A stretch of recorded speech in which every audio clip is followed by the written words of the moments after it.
Thank you very much. Thank you for the invitation. It's a really pleasure to be here. Not only because it's my first time in Finland, but also because I, with many colleagues, we have done in 2 years, something like that. So I'm very, very happy. As Pavi has mentioned, I'm the scientific coordinator of the SAWA project. It's the project that your colleagues are going to use in this project. So I think that it's great to start talking about the main result of the project, of the SAWA project. Actually, I try to focus my presentation. Sorry, I forgot. Thank you. My book. In Spain, we have a joke that there is a great famous guy who usually, when he was invited to a conference, he always, when asked something very weird, he always says, "Sorry, I'm here to talk about my book." So I'm here to talk about my book, okay? So I don't want other questions. No, I'm kidding. No, it's not my book. It's our book. We have been working on it on this 3 years with many other things, but this is the final result, the final product. It was a great opportunity to try to emerge all the results. And Sofia has a chapter, also Dries, the Moroccan colleagues has another chapter. And I'm trying to talk a little bit about main results that we have included in this book. Okay, I try to focus in 3 main questions with what I think they are very important in order to start even this new project. The three main questions are: in what condition do you people find themselves? Of course, I'm talking all the time about Arab countries. To what extent is young people marginalized? And the third question is: which are the main strategies to escape of this situation? Okay, that is something that also we have included in this book. What we have tried to do in this book is to analyze from one hand, which is the situation, how young people is marginalized. And the second one is try to check how they try to escape of this marginalized, or try to marginalize the situation that they feel. Let me explain you a little bit about the methodology, because I think that is probably the most important result of the project, because during 3 years the project was funded by the European Commission in the 7th Framework Program. We worked together 15 institutions from Europe and the MENA countries, and basically what we tried from the beginning was to collect together data. So we focused the project in the collection of ethnographic data, but also in a survey. Okay, so, and then what we did, because we are 15 institutions and all of us are coming from different frameworks, which was good, because when we had the data, all of us could analyze the data from different frameworks. So we have, in Algeria or in Morocco, we have a research institution focused on economy.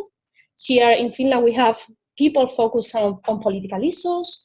I was in Spain, we were focusing migration. So that was really good in terms of first the methodology, because all of us were creating, the questionnaire in terms of the survey, but also in the terms of the qualitative part.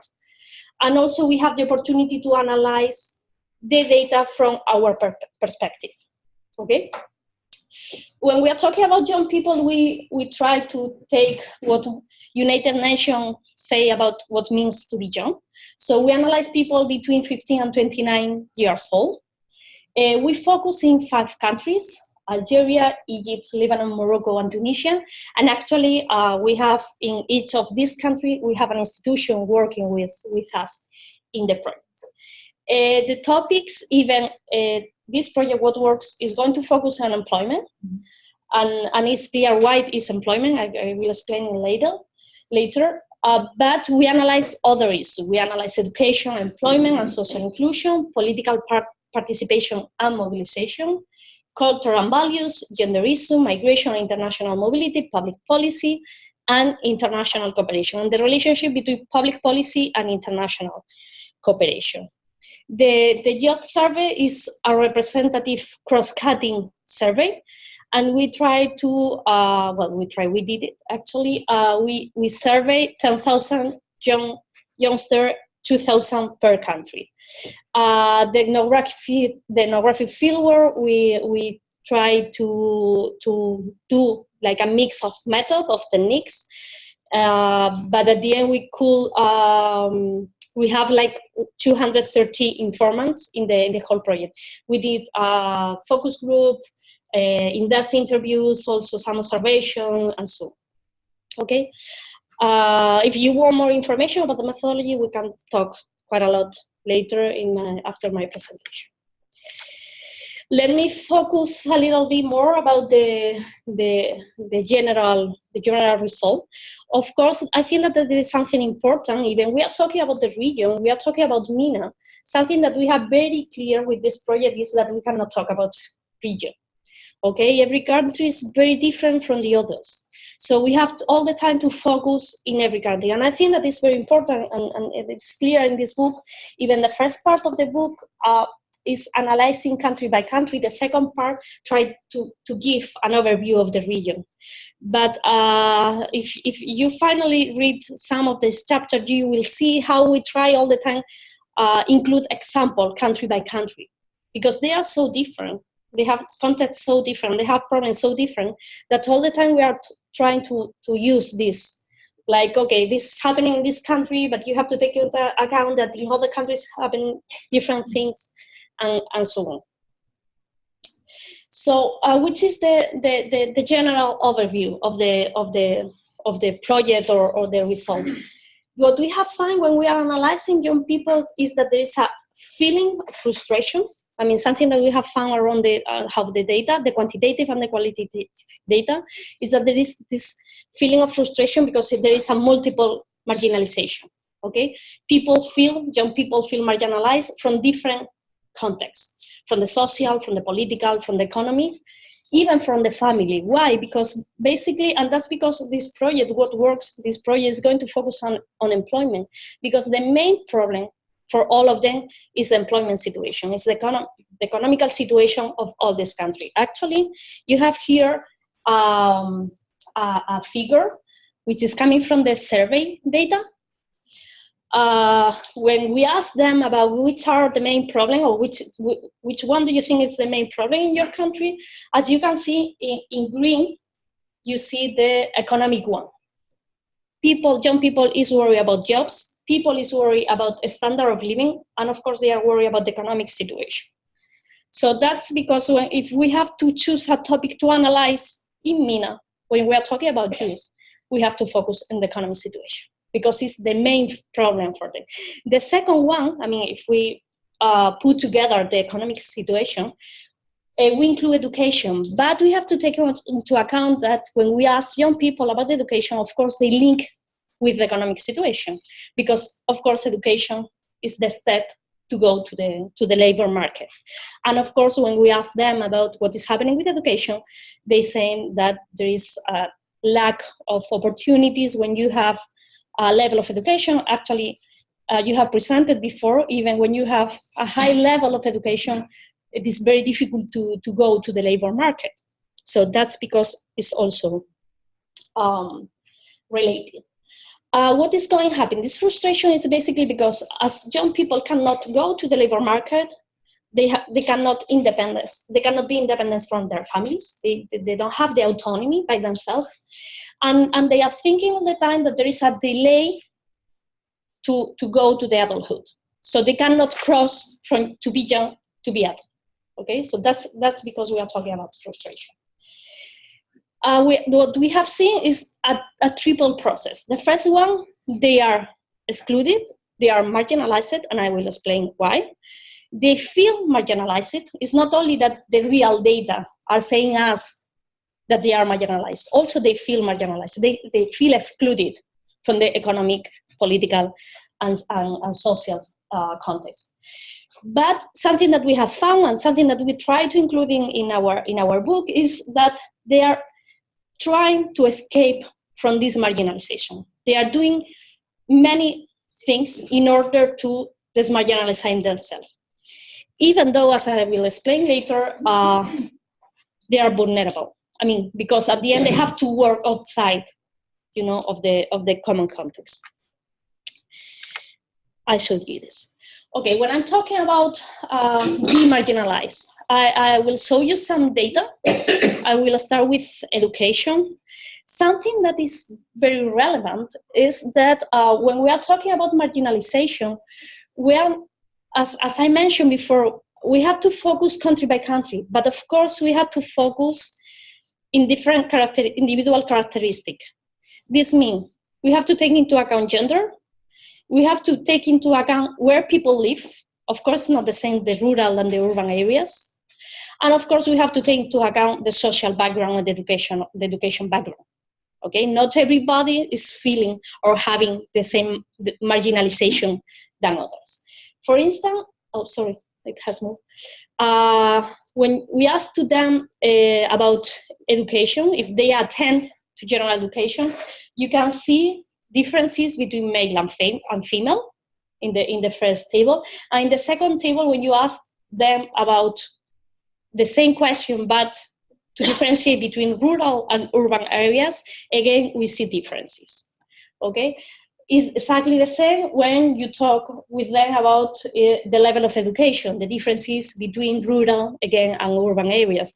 When we ask them about higher, about university, 31% of urban area has been in the university, meanwhile only less than 20% in the urban areas has been in the university. Okay, so we have to take into account again the same. No? We have to differentiate between countries, but we have to differentiate inside the countries, take into account individual characteristics. About the relationship between market and education. We can see here why education is a big issue. It's not only because, as we know for the survey and for the qualitative data, when we ask them about how is the quality of the education, many young people say that it's, in general terms, quite bad. But what is very important is when we ask them, do you think that your studies prepare to you for the labor market? And many people say no, okay? So that's the problem, because young people, and I think that, well, I'm going to talk about the quantitative part, but when we analyze the qualitative part, we have incredible sentences, quotes from young people mentioning that, you know, I'm not going to study. Study is not anymore elevator in the social level. It doesn't matter if I study or not. I'm not going to find a job because of the education. So I think that it's very important also to analyze this speech and this how young people see the situation. Of course, they are marginalized because of the education, but they are marginalized because of the labor market. When we ask them and see again the differences between male and female in terms of to be employed. When we ask them about the personal situation of the young, 41% of men mention that they are employed, okay? And only 10% of women mention that they are employed. Okay, so again, we can see this difference between men and women. But which is even more important is, okay, they are employed, but the situation of the job, of the labor market is not good at all. You can see these employed people, when you ask about what kind of contract do you have, 73% of those 41% mention that they don't have contract. Okay, so the vulnerability that they have, even when they are in the labor market, is amazing. Again, when we ask them about if they have any kind of if they are included in the social security system, in the table there, 70% of young people mention no, we are not in the social system. So again, even if they are in the labor market, the situation is very vulnerable. Again, we have another question about the labor market, and I think it is very important because when you ask about how did you find your last job, most of the people mention that they found the job because they have familiar or friends contacts. Okay, this is the WASTA. Okay, as we have friends and we have family, we can find a job. Otherwise, it's impossible. Actually, when we ask them, what do you think that you are unemployed? Why do you think that you cannot enter in the labor market? Of course, everybody mentioned about there is a lack in the labor market, there are no jobs. But the second one is again of that, is the favoritisms that do not give us the opportunity to enter in the labor market. So that's important. So if you have family contacts, if you have friend contacts, you can enter in the labor market. Okay, I cannot talk this because this was a discussion about if we can talk this nepotism or not, and we prefer to not use the nepotism word. We can use always the wasta, because it's not exactly the same, and we prefer to talk about favoritism that we can find in many other countries, not only of course in MENA. But I think that is an important issue in terms of how to find a job and how to enter in the labor market. Here you have another important one, and again we can see the differences between to live in the rural or in the urban areas. When we ask them about the use of internet, you can see the differences. No? You know perfectly to use internet right now give us the opportunity for everything, no? For political participation, for entering the labor market, for have contact with our families that are, in the same country or outside of the country. Look at in the rural area, 70% of young people mention that they don't use internet, which is very high. But in any case, in the rural area, in the urban area, is 35%, which is quite high. And we cannot imagine that in our societies. No? So of course, again, we are seeing this exclusion from the society. I mentioned that they are marginalized, right? But also they feel marginalized. And I think that is a good question when you ask them about how they feel with the political institution. If they participate in the political mobilization, or if they participate in the political institution. Here, in this part, in the figure 9, you can see how most of young people mention that they are not confident at all with the political institution in their countries. Okay, even when you ask them directly for a political, the formal and classic political participation case that is vote, in table 3, you can see that 65% of young people mention that they don't participate in elections, okay, in the last election. And again, when we ask them why you didn't participate in the last election, young people say that why I have to participate, they are not important, I'm not going to change anything, so it doesn't matter if I participate or not participate, when I cannot do anything, I cannot change. From this, what we can find? What we have found is basically that there is a marginalization process. We cannot talk about political, economic, and social marginalization in a separate way. They work all together, okay? And what is clear is that is unbalanced, taking into account the characteristic of the young people. It is clear that women are more marginalized than men. Also, seem clear that rural areas are worse than urban areas. And as I mentioned, employment does not guarantee social inclusion, which is, if we see from our perspective, it's, when you have good education and you're employed, you should be part of the society. You can participate. That's not something that is really happening in Arab countries.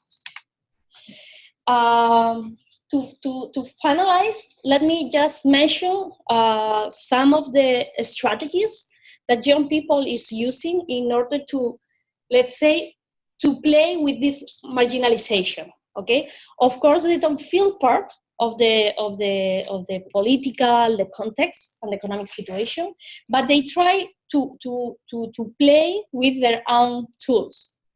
For instance, that's very interesting in the book that you can find different chapters at the economic level, and I think that Fatma can explain us a little bit more. What we have seen is, even in rural and urban areas, how young people is doing their own companies. The entrepreneurship, how important the important is entrepreneurship in the countries, and even the self-training.